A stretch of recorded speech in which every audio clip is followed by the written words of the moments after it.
دوستو آج ہم آپ کو ایک ایسے کردار سے متعارف کراتے ہیں کہ جس کا سفر ایک بحری قزاق کے طور پر شروع ہوا، لیکن وہ اپنی بہادری اور غیر معمولی جنگی صلاحیتوں کی بدولت سلطنت عثمانیہ کا امیر البحر بن گیا۔ خیر الدین باربروسا 1480 کی دہائی میں یونان کے ایک جزیرے لیسبوس میں پیدا ہوا۔ اس کی والدہ کیترینا ایک عیسائی خاتون تھی، جبکہ اس کے والد کا تعلق ترک قبیلے سے تھا۔ اس کا اصل نام خضر تھا، جبکہ خیر الدین اس کا لقب تھا، جو کہ اسے سلطنت عثمانیہ کے عظیم ترین فرمانروا سلطان سلیمان القانونی نے عطا کیا۔ خیر الدین کا مطلب ہے دین کی بھلائی کرنے والا۔ یورپ میں یہ باربروسا کے نام سے مشہور ہوا، جس کا اطالوی زبان میں مطلب ہے سرخ تاریخ۔ شروع میں وہ بحیرہ روم کے ایک بحری قزاق یعنی پائریٹ کے طور پر مشہور ہوا، کیونکہ اس کی ساری زندگی جزیروں اور سمندروں میں جنگیں لڑتے ہوئے گزری۔ اس کو بچپن سے ہی سمندری مہم جوئی کا بہت شوق تھا، اور اسی شوق نے اسے سلطنت عثمانیہ کے بحری بیڑے کا امیر البحر یعنی چیف ایڈمرل بنا دیا۔ جب اس نے سمندر کا رخ کیا تو سب سے پہلے اسپین میں پھنسے عیسائیوں سے تنگ آئے مسلمانوں کی مدد کرنا شروع کی اور انہیں محفوظ مقامات پر پہنچانے لگا۔ اس کی بہادری اور مہارت کی وجہ سے اسے سمندروں کا بادشاہ بھی کہا جاتا تھا۔ وہ اٹلی سے لے کر فرانس تک جہاں بھی جاتا اس کا عزت و تکریم کے ساتھ استقبال کیا جاتا۔ 1503 میں عیسائی بحری بیڑے نے اس کے جہاز پر حملہ کیا اور اس پر قبضہ کر لیا۔ پھر 1505 میں اسپین اور پرتگال کی افواج نے شمالی افریقہ پر حملہ کیا۔ باربروس نے اپنے بھائیوں کے ساتھ مل کر دشمنوں کے جہازوں کو اس قدر نقصان پہنچایا کہ وہ واپسی پر مجبور ہو گئے۔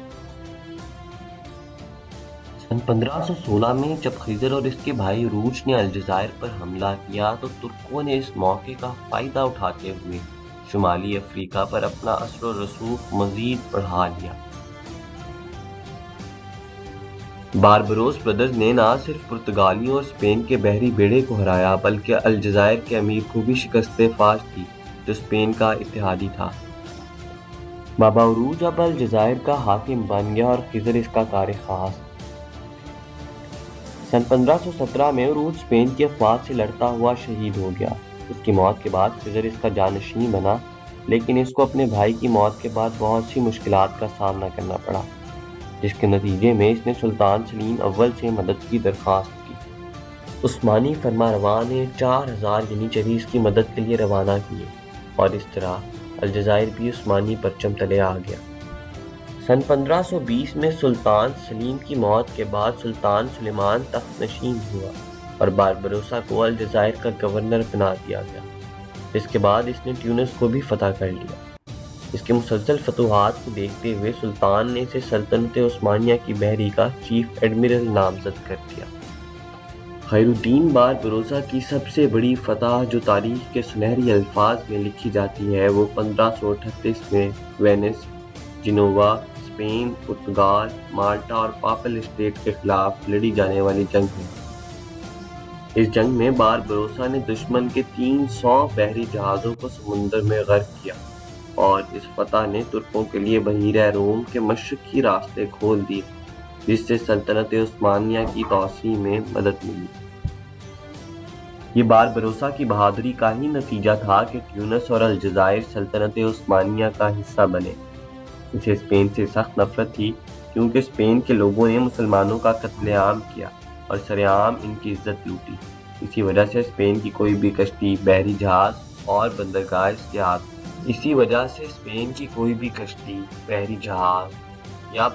اس کے ہاتھوں محفوظ نہ تھی۔ کئی جنگوں میں مسلسل شکست کے بعد یورپی قوتوں نے سلطان سلیمان سے صلح کی درخواست کی اور سلطنت عثمانیہ کے علاقائی فوائد کو مانتے ہوئے سالانہ 3 لاکھ سونے کے سکے بطور خراج دینے کا وعدہ کیا۔ ستمبر 1540 میں اسپین کے بادشاہ چارلس پنجم نے سلطنت عثمانیہ کو زیر کرنے کی ایک ترکیب سوچی اور باربروسا کو نیول ایڈمرل بننے کے ساتھ ساتھ اسپین کے کچھ علاقوں کا حاکم بننے کی پیشکش کی۔ لیکن باربروسا نے نہ صرف اس کی پیشکش کو ٹھکرا دیا بلکہ عثمانیوں کے ساتھ کھڑا رہ کر بحیرہ روم میں مسلمانوں کی عظمت قائم کی۔ وہ بحری جہازوں کو بآسانی ہائی جیک کر لیتا، وہ قزاق سے بڑھ کر بہت کچھ تھا۔ وہ سیاسی خیالات کا حامل ماہر جنگجو تھا، جس نے یورپ کے سب سے طاقتور بادشاہ چارلس پنجم کو شکست دے کر سلطنت عثمانیہ کے لیے اہم کردار ادا کیا۔ اس نے اپنی زندگی میں بہت سے جزیرے، بندرگاہیں اور بحری بیڑے اپنے قبضے میں لیے۔ اس کی لڑائیوں کا زیادہ تر مرکز اطالوی اور ہسپانوی علاقے رہے۔ سن 1545 میں سمندروں کے بادشاہ نے سمندروں کے نرم پانیوں کو چھوڑ کر استنبول میں سکونت اختیار کر لی۔ 1546 میں باربروسا اپنے خالق حقیقی سے جا ملا۔ اس کی وفات کے بعد اس کے مقبرے پر واضح طور پر لکھا گیا، یہ فاتح الجزائر اور تیونس کا مقبرہ ہے، خدا کا متحرک اسلامی سپاہی خیر الدین باربروسا، جسے خدا اپنی حفاظت میں رکھے۔ اس کی وفات کے کئی سال بعد تک جب بھی ترک بحری بیڑے آبنائے باسفورس سے گزرتے تو پہلے باربروسا کو اعزازی سلیوٹ کرتے، پھر اپنی منزل کی جانب رواں ہوتے۔ اس کی زندگی پر ہزاروں صفحات لکھے جا چکے ہیں۔ وہ خود تو چلا گیا، لیکن اپنے پیچھے ایک ایسی عظیم منظم بحری فوج چھوڑ گیا جس نے بحراء اوقیانوس سے لے کر بحر ہند تک مہم جوئی کی اور سلطنت عثمانیہ کو وسعت دی۔ ناظرین، اگر آپ کو ہماری آج کی ویڈیو پسند آئی تو پلیز لائک، شیئر اور سبسکرائب کریں، اور مزید اپڈیٹس کے لیے بیل آئیکن کو پریس کرنا نہ بھولیں۔ شکریہ۔